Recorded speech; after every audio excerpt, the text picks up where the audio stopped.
ay katiwala lamang ng Diyos sa lahat ng meron tayo, kaya ating pong ibalik din ang pasasalamat sa Panginoon sa mga bagay, mga blessing na ating po natatanggap po sa Kanya. Kaya bago natin i-offer, ihandog ang lugar na ito na pagpulihan sa awit ng ating Panginoon sa oras nito. Tunay nga na napakabuti ng ating Diyos. Ulitin natin yung kay buti-buti.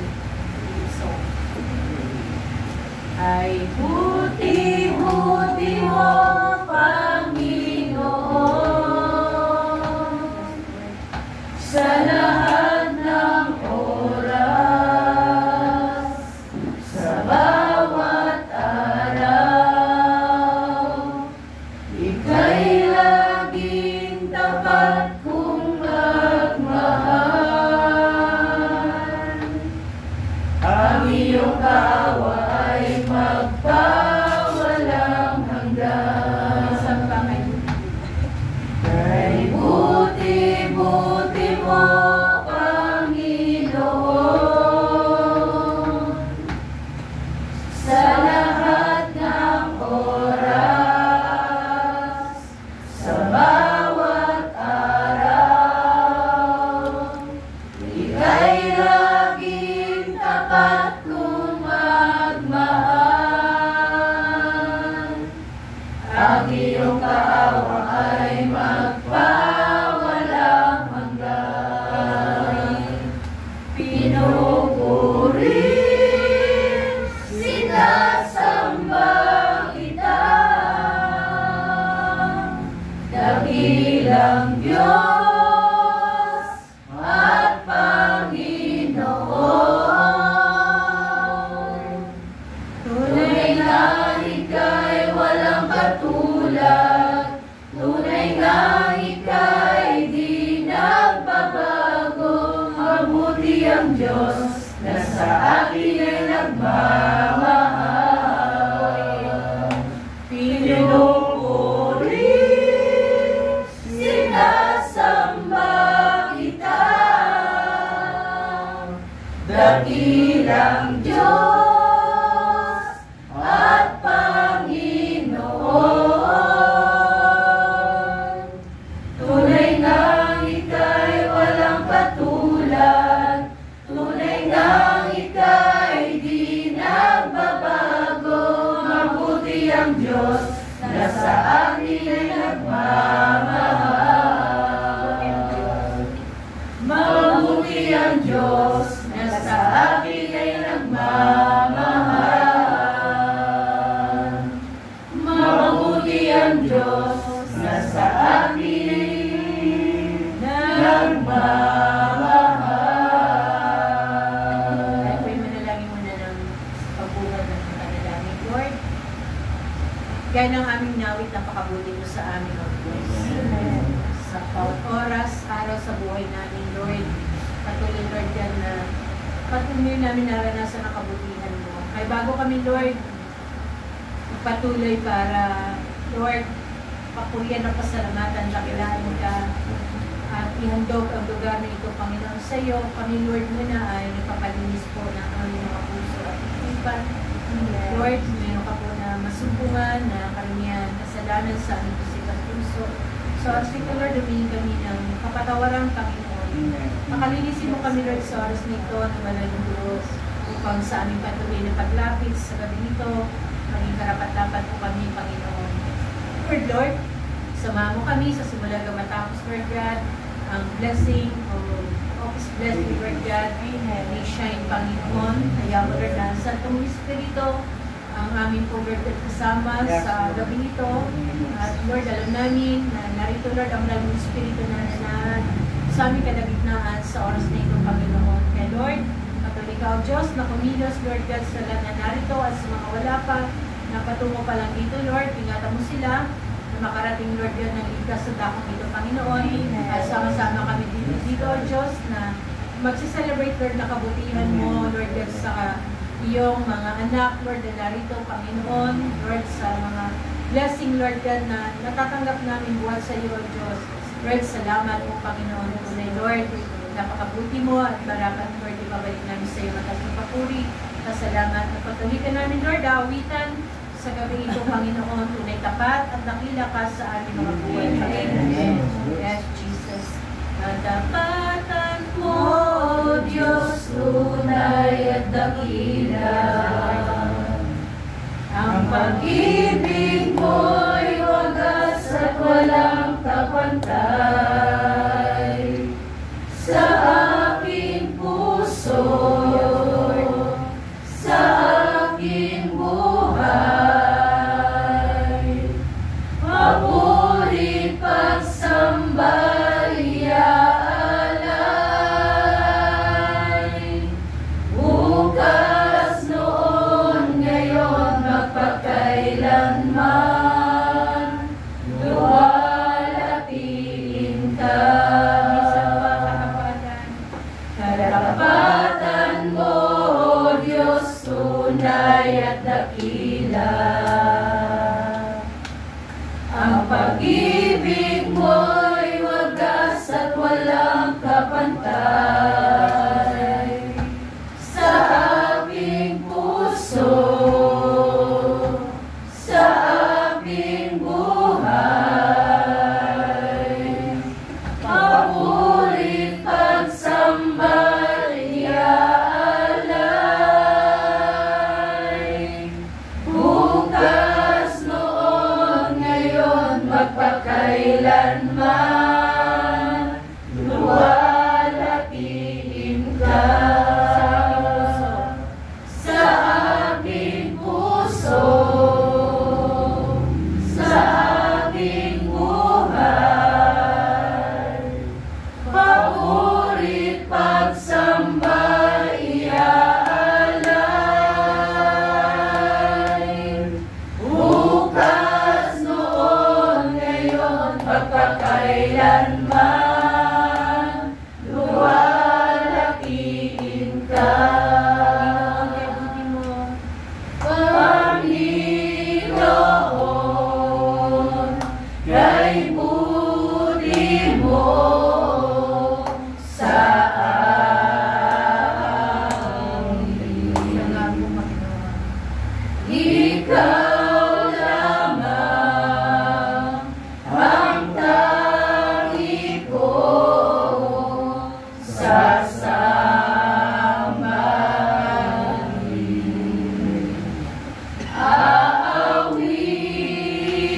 Aawitan kita at pupurihin,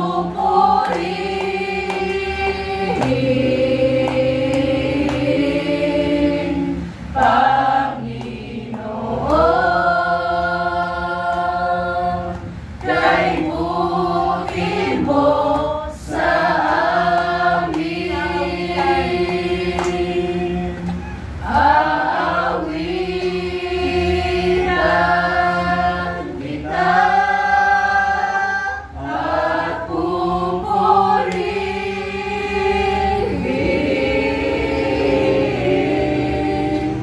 Panginoon, kay buti mo sa amin. Panginoon, kay buti mo sa amin. Panginoon,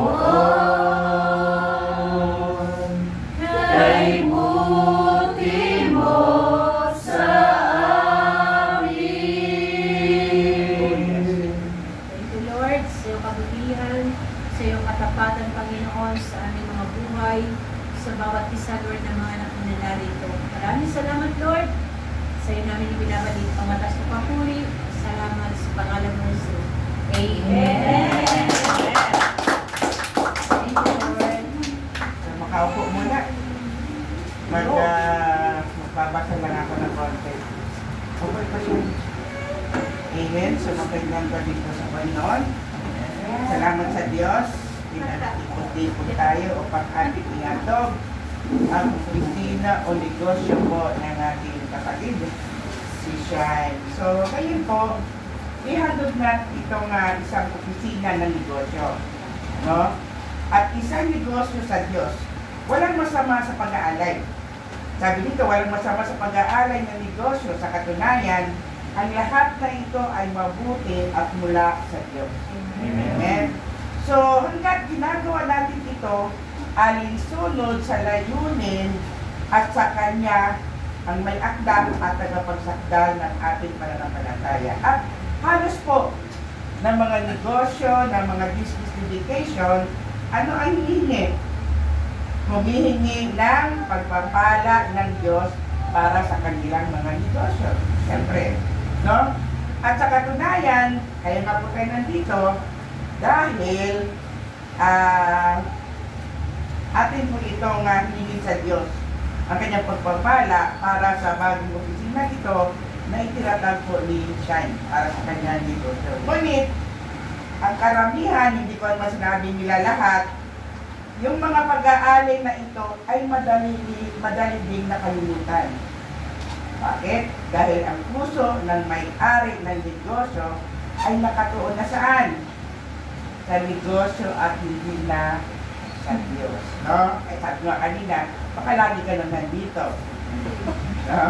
Ito ang dahilan kung bakit ngayon, ito yung dahilan, bakit ngayong gabi nandito tayo. No? Sabi, ito yung dahilan kung bakit tayo ngayon nandito. At gusto natin gawin itong kakaiba, itong ginagawa natin ito. Hiling natin sa Diyos ang kanyang mga pagpapala at bilang kapalit ay ibibigyan naman natin ang, sa Diyos ang nararapat para sa Kanya. Ano ba yung nararapat para sa Diyos? Alam niyo yun, diba? May negosyo, pag may negosyo, kapirahan yun. At kapag may kapirahan, ibabalik niyo para sa Diyos. Ano, alam niyo na yun, yung ikasampung bahagi at yung love of faith. Kaya sa lahat, kasi sabi nga daw, ang Diyos, ang mga negosyo, siya yung i-partner ninyo. Sabi nga siya yung kapartner na business partner na hindi nagsasalita, natahimik, na nakikita ang lahat. No, siya yung gumagabay. Kaya gawin niyo mag-partner ang Diyos. Yun yung silent listener ang ating Diyos. Kaya maganda kung gawin natin siyang business partner. No? At narito pa ang ilang paalaala para sa iyo. At sa narito, na bilang may-ari at bilang tayo, mga saksi, ang espesyal na araw na ito. Una, tatlong bagay po tayo. Ang sabi, huwag hayaang hadlangan ng kayamanan ang ating paglilingkod sa Diyos. Yan. Huwag daw hadlangan ng kayamanan ang ating paglilingkod sa Diyos. Sa Matthew 19:24, ito po ang sinasabi. Sinabi ko rin sa inyo, mas madali para sa isang kamelyo na dumaan sa butas ng karayom kaysa isang mayaman na makapasok sa kaharian ng Diyos. So ito po yung sinasabi. At ito po yung verse na ito ay nagsasabi tungkol sa mga mayayaman. Ngunit dahil sa kayamanan, naging mas mahirap para sa kanila na sundin ang Diyos o sumunod kay Kristo. Diba, minsan nakapokus na yung ating sarili sa kung ano mang meron tayo, huwag daw hadlangan. Huwag daw natin hayaan hadlangan ng kayamanan ang ating paglilingkod sa Diyos. No? Kasi, at kagaya nga ng lagi kong illustration, na pagdating ng panahon, kaya nga minsan, di ba, kung naalala yung illustration ko sa langit, kaya may isang mahirap, sabi, nung dumating daw yung mahirap sa kalangitan, napatay na siya, nung dumating sa langit, parang wala sa maanghel. O sige, mag-bis ka na, alam mo na yung saan pupunta, gano'n eh. Kasi alam na natin, ang mahirap, madali makapasok sa langit, kasi na wala silang ibang nasa kundi ang Diyos, at ang kanyang pag-asa ay sa Diyos. Pero nang sumandali daw nagkakagulo, parang may dumating na artista. No, sabi nga, bakit ano nangyari? Yung meron. May dumating na daw mayaman. Kaya ito nagkakagulo kasi bihira ang mayamang makapasok sa langit. Kasi wala silang panahon sa Diyos. Nasa kanilang negosyo, nasa kanilang kapiraan. Kaya ang sabi, huwag daw natin hayaan na hadlangan na kayamanan ng ating mga puso. Pangalawa, ang sabi, huwag daw natin hayaan ang ating puso o yung ating pagmamahal sa pera. Huwag daw natin hayaan mas mahalin natin ang pera kaysa sa Diyos. Ang sabi sa 1 Timothy 6:10, sapagkat ang pag-ibig sa salapi ay ugat ng lahat ng uri ng kasamaan. At dahil sa paghahangad na magkamal ng salapi, may nalayo sa pananampalataya at nasadlak sa paghihirap ng kalooban. So, napakalinaw po na sinasabi dito ng pag-ibig daw, pagmamahal sa pera, ang ugat ng lahat ng kasamaan. Kapag nagsimula na po tayong magmahal ng pera, ito na po ay magiging simula ng ating spiritual na pagbagsak. No? At ang pag-ibig sa pera ay isang anyo ng idolatry. Yung dinodiyos mo na yung pera. At pinapatunayan ng kasakiman, masasamang pagnanasa, kasakiman at lahat ng iba pang uri ng kasamaan. Yung po yung pagmamahal sa pera. Pangatlo, napaalaala sa atin ng Diyos. Huwag hayaan ang iyong focus na lumayo sa Diyos. Kailangan nandoon pa yung direksyon mo pa yung palagi sa Panginoon. No? Ang sinabi sa Ecclesiastes o sa mga ngaral 1 verse 2 and 3, ang sabi, walang kabuluhan, walang halaga ang lahat ng bagay, magpapakahirap ka man, gumawa man ng gumawa ay wala rin mapapala. No? Ito po yung, di ba, kilala natin si King Solomon. Ito yung pinakamayaman na king at pinakamatalinong hari sa Lumang Tipan. Na kung naalala natin, yung sinasabi niya, tinanong siya ng Diyos, na anong gusto mo? Kaya sa kanyang kabataan. Sabi niya, Panginoon, hindi ako hihingi ng may kayamanan, kung hindi ang kanyang hinihingi ay kapangyarihan. Pero ang sabi ng Diyos, kaysa mabuti ka, ibibigay ko sa iyo kahit hindi mo ibibigay. Kaya ibibigay sa kanya pati ang kayamanan. Kaya ang sabi, si Haring Solomon sa kanyang buong karilagan, kasama ang lahat ng kanyang kayamanan at ang kanyang buong katanyagan, ay nakita ang lahat ng mga bagay na ito bilang walang kabuluhan sa ilalim ng araw, maliban kung ang gawain iyon ay para sa Panginoon. Yaman na yun, matalino. Kaya na lahat ng malapit sa kanya. Pero sabi na wala pa rin kabuluhan. Maliban kung ang gawain iyon ay para sa Panginoon. At ang sabi sa tandaan po natin, ang sabi sa James 1:17, bawat kaloob na mabuti at ganap ay buhat sa langit mula sa Ama na lumikha ng mga kagalaw sa langit at hindi siya nagbabago, hindi niya kayo iniwan o pinabayaan man sa iyo. Kaya ito po ang tanong, saan nakasalalay ang ating pagnanais at layunin ng ating negosyo? Ito ba ay upang pagyamanin ang iyong sarili o upang magbigay ng kalulatian sa hari ng mga hari na siyang nagbibigay? Kaya yung mga bagay, yung mga pera, ano man niya, susunod na yan niya. Basta ang lagi natin unahin ang Diyos at ibibigay natin yung para sa Diyos. Mas maganda po yun kasi yun po ang sikreto ng blessing. Ang sikreto ng blessing ay yung tapat ka sa Panginoon. Ang galing na ng Lord, kahit hindi tayo tapat, no? Pero lagi siya nagtatapat sa atin. Hindi tayo karapat-dapat, pero patuloy pa rin yung pag-ibig niya sa atin. Kaya napakabuti ng Diyos. Kaya yun po ang panlalaki ng Panginoon, na bagamat bigay sa akin ng negosyo, huwag ko nakafocus. Nakafocus pa rin sa pinagmulan ng lahat ng bagay na walang iba kundi ang ating Panginoon sa Kristo. At ang lahat ng bagay, dadaloy at dadaloy na lang yan. Susunod niya ang Panginoon ng ating Panginoon. Sabi nga, sa lahat ng bagay, in everything you do, put God first, and He will direct you and crown your effort. Happy at binigay sa inyo. Sa Psalms, Proverbs 3:6. Trust in the Lord with your heart, and lean not in your own understanding. In all your ways, acknowledge Jesus, and He shall direct thy path. Amen? So yun po, ang negosyo ito, kasama yan sa pag hindi po masama. Pero ang masama nga, yung mahal mo na yung negosyo. Mas unahin mo pa. Marami po tayo kakilala ng mga mayayaman na pagdating ng linggo, anong sabi nila? Ang linggo ay para sa Diyos.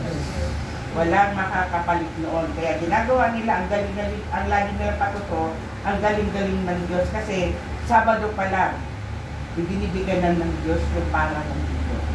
O kaya kung dating ng Lunes, ibibigay ng Lord yung Panginoon. Kaya wala kang may dadahilan. Kaya nga lagi natin naririnig lahat ng ating mga dahilan isang maruming basahan sa harapan. Sabi nga natin, buo Lunes hanggang Sabado, sige, gawin mo lang lahat ang gusto mong gawin. Pero pagdating ng linggo, yan ay para sa Diyos. The day that the Lord has made, and we will rejoice. Kagagalang ko lagi ang lahat ng bagay sa Panginoon. Sabi nga, rejoice in the Lord always, and again, I say, rejoice. Kagalakan natin yan, pagpapalan ng Lord yan. Kaya mas mabuti, blessing, at ang blessing ng Lord pagsamahin mo, lalago at lalagoan mo siya. Amen? At mabuti ngayon, kaya sabi ko nga kay Shirley, talagang galing ng Lord, in His time. He make all things beautiful in His time. Hindi ka lang mamadali. Kaya ito yung panahon para sa inyo, at pagyamanin niyo sa ikalawalhati na dakilang mga. Alam mo dito, hindi lang ito basta negosyo. Pag napapasok niyan, maglagay ka ng mga verse.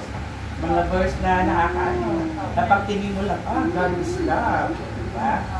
Mga ganyan. Mag-share ka naman. Hindi lang ito basta, katulad na pangalan mo, let your light shine before men, that they may see your good works and glorify your Father which is in heaven. Amen? Amen lang po.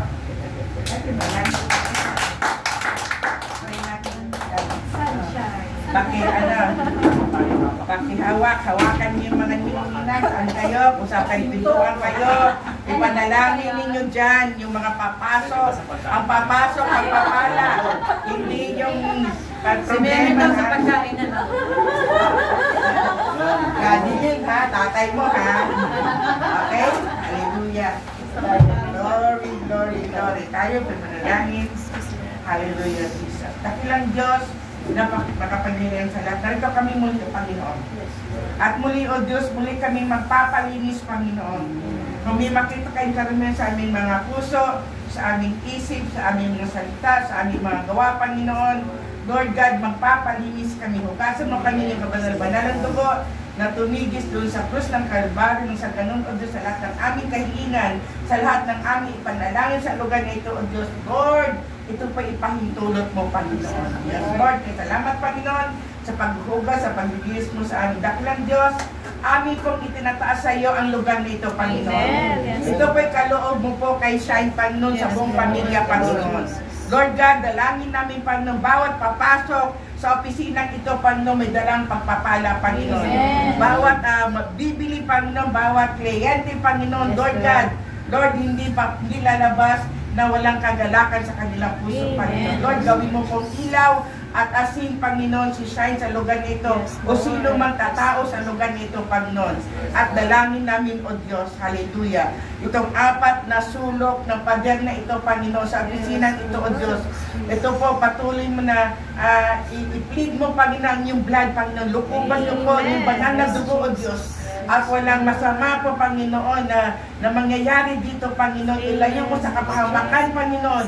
Bagos, O Diyos, blessing upon blessing ang patuloy mong ilagay sa lugar na ito, at makita, Panginoon, na itong lugar na ito ay kakaiba sapagkat ang may-ari nito, Panginoon, ikaw, ipinagkatiwala mo lang, Panginoon, kay Shine, O Diyos. Lord, salamat po, Panginoon. Dahil alam namin, Panginoon, habang siya'y nagpapakaligaya sa iyo, habang siya'y nagdi-delight sa iyo, Panginoon, ibinibigay mo ang desire ng kanyang puso, Panginoon. At salamat po, Diyos. At Lord, huwag mong hayaan, Panginoon, na hindi po maibigay o maranasan ni Shine ng pagpapala na buhat sa iyo. Sapagkat siya po, O Diyos, ay naglilingkod sa iyo, Panginoon. At ang paglilingkod sa iyo, O Diyos, hindi po maging walang kabuluhan. Nagagamit mo siya sa iyong gawain po, O Diyos. Kaya alam namin, Panginoon, iingatan, proteksyonan mo siya dito, Panginoon, at no weapon forms against shall ever prosper sa lugar nito. In the name of Jesus. In the name of Jesus. Kaya Lord, maraming salamat po, Panginoon. Sabi mo sa salita, Panginoon, na lahat ng aming pagkakatiwala sa kailanman, hindi mo ipasawalang bahala, Panginoon. Kaya salamat, Panginoon. Alam namin, O Diyos, tinatanuran mo ito ng mga libo-libong angheles, Panginoon. At narito, ang presensya mo palagi sa lugar nito sapagkat maririnig ang makalangit na awitin, ang makalangit na salita, Panginoon, sa lugar nito. Lord, maging kaiba ang tindahan na ito, ang opisina ito, para sa iba, Panginoon, at makita na ang nakatira dito, Panginoon, ay magliliwanag kagaya po ng ilaw, Panginoon. Thank you, Lord. Thank you, Jesus. At ito po ang aming samo at panalangin, Panginoon, na patuloy namin itinataas sa iyo sa pangalan ng Ama, ng Anak, at ang Banal na Espiritu, sa pangalan ni Jesus. Amen and amen. At katawagin ng Woody. Thank you, Lord. Okay, magbigyan ka na. At ang lugar nito ay tinatawag ng Woody. Congrats! Ang happy birthday? Kasi yung ano? Gusto mo mag- May ano po kayo? May... Ito lang sa pagpasok ng gate. Naku, wala tayo po. Wait lang po. Kunwari na lang, ano na lang niya. Sa dividend home. Hindi ko nga nabasa. Shiny ba ito? Sa dividend home. Wait lang, okay lang. Congratulations na ito siya. Pictures mo na ang doon yan. Ang doon niya to be. Ito si ano? Ito si Woody. Woody! Ayan si Woody. 1, 2, 3. One more. Laki mo! Hello, nasa na kayo? Okay na, okay. Ay, just the Lord. Ilang kilo na to? Kasi pakapasal ko. May Sama na tayo po. Parang Ah. 50 kilos. Tara tayong lahat. Okay. Okay, ano gagawin natin? Picture po. Picture po tayo mga kasal. Tara. Tara, tara. Hindi man